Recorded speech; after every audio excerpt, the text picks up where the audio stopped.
ಕೇಳಿಸ್ಕೊಂಡ್ರೆ ಯಾರು ಏನು ತಿಳ್ಕೊಬೇಡ್ರಿ. ನೀವು ಕೂಡ ನಾವು ಕೆಟ್ಟದ್ದು ಮಾಡಿರ್ಬೋದು, ಒಳ್ಳೇದು ಮಾಡಿರ್ಬೋದು.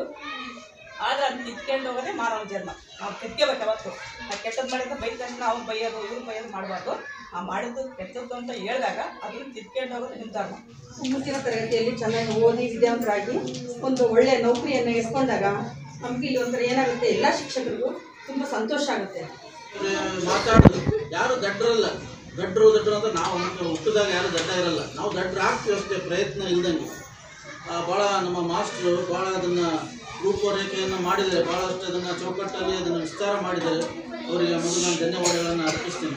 ಆ ಕ್ಲಾಸ್ ಈ ಶಾಲೆ ಬರೀ ನಿಮಗೆ ಅಕ್ಷರಗಳನ್ನು ಮಾತ್ರ ಹೇಳ್ಕೊಟ್ಟಿದೆ. ಅಕ್ಷರಗಳನ್ನು ಮಾತ್ರ ಹೇಳ್ಕೊಡದೆ ಒಳ್ಳೆಯ ಸಂಪ್ರದಾಯ ಸಂಸ್ಕೃತಿಯನ್ನ ಅದ್ರ ಜೊತೆಗೆ ವಿನಯವನ್ನು ಹೇಳ್ಕೊಟ್ಟಿದ್ದಾರೆ. ಆಟ ಮತ್ತು ಕಲಿಸಿದಂಥ ಗುರುಗಳು ಮತ್ತು ನಿಮಗೆ ಪ್ರೋತ್ಸಾಹ ನೀಡಿದಂಥ ಪೋಷಕರಿಗೂ ಮತ್ತು ಈ ಶಾಲೆಗೆ ಹಳೆ ವಿದ್ಯಾರ್ಥಿಗಳಲ್ಲಿ ಡಾಕ್ಟರ್ ಆದವ್ರು ಯಾರೂ ಇಲ್ಲ. ನಾನು ಇಷ್ಟು ವರ್ಷ ಈ ಊರಿಗೆ ಬಂದು ನಾನು 23 ವರ್ಷ ಆಯ್ತು. 23 ವರ್ಷದಲ್ಲಿ ಡಾಕ್ಟರ್ ಆದವ್ರು ಯಾರೂ ಇಲ್ಲ. ನಿಮ್ಮ ಬ್ಯಾಚಿನವ್ರು ಯಾರಾದ್ರೂ ಒಬ್ರು ಡಾಕ್ಟರ್ ಆಗಲಿಲ್ಲ ಆಸೆ ನಮಗೆ. ಚೆನ್ನಾಗಿ ಓದಿ ನೀವು ಹೆಂಗೆ ಮುಂದೆ ಗುರಿ ಇಟ್ಕೊಂಡಿರ್ತಾರೆ, ಹಿಂದೆ ಗುರು ಇದ್ದೇ ಇರ್ತಾನೆ. ನಿಮ್ಮ ಗುರಿ ಸರಿ ಇಲ್ಲ ಅಂದರೆ ಹಿಂದೆ ಗುರು ಯಾವತ್ತೂ ಇರಲ್ಲ. ನಿಮಗೆ ಅದನ್ನು ತಿಳ್ಕೊಳ್ಳಿ. ಒಳ್ಳೆ ನಡೆ ನುಡಿ, ಒಳ್ಳೆ ಸಂಸ್ಕಾರ ಕಲೀರಿ, ಚೆನ್ನಾಗಿ ಒಳ್ಳೆ ಬುದ್ಧಿವಂತರಾಗಿ ಅಂತ.